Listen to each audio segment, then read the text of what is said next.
لوگوں کو پرکھنا چھوڑ دو، تم نہیں جانتے کہ کون اپنے اندر کیسی جنگ لڑ رہا ہے۔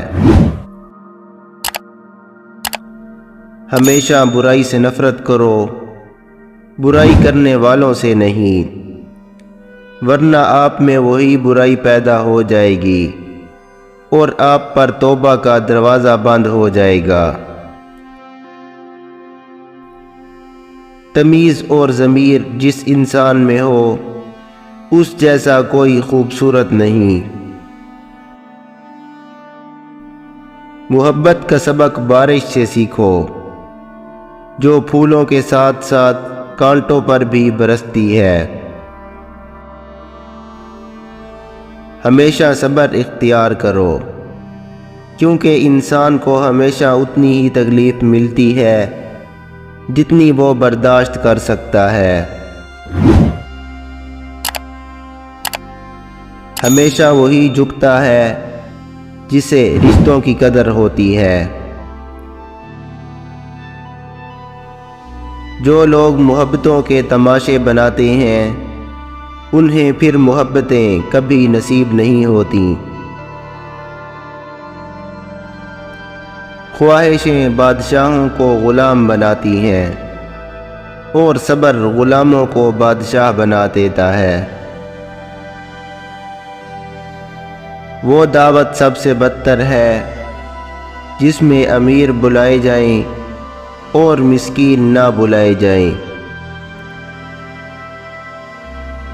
انسان کا سب سے بڑا کارنامہ یہ ہے کہ وہ اپنے دل اور زبان کو قابو میں رکھے۔ دعوت قبول کرنے میں امیر اور غریب کا فرق نہ کرو۔ محتاجوں سے مہنگا مال خریدنا احسان میں داخل ہے اور صدقہ کرنے سے بہتر ہے۔ عقل مند وہ ہے جو اپنی غلطیوں سے سبق سیکھے۔ خوشی اس شخص کو ملتی ہے جو دوسروں کی خوشی کے بارے میں سوچتا ہے۔ خواب دیکھنے والا وہ شخص ہوتا ہے جو ان خوابوں کو پورا کرنے کے لیے اٹھتا ہے اور مشکلات کا سامنا کرتا ہے۔ الفاظ چابیوں کی مانند ہوتے ہیں، ان کے صحیح استعمال سے لوگوں کے منہ بند اور دل کھولے جا سکتے ہیں۔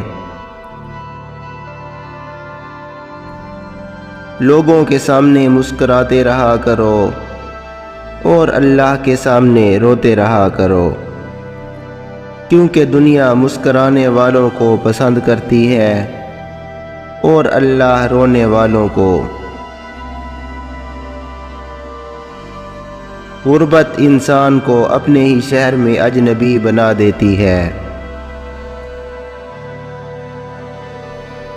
عقل مند انسان کبھی بھی اس جگہ واپس نہیں جاتا جہاں کبھی بلا وجہ اسے ذلت اور رسوائی کا سامنا کرنا پڑا ہو۔ غصہ ایک ایسا عمل ہے جو صرف اور صرف تباہی اور بربادی پھیلانے کے لیے ہی جنم لیتا ہے۔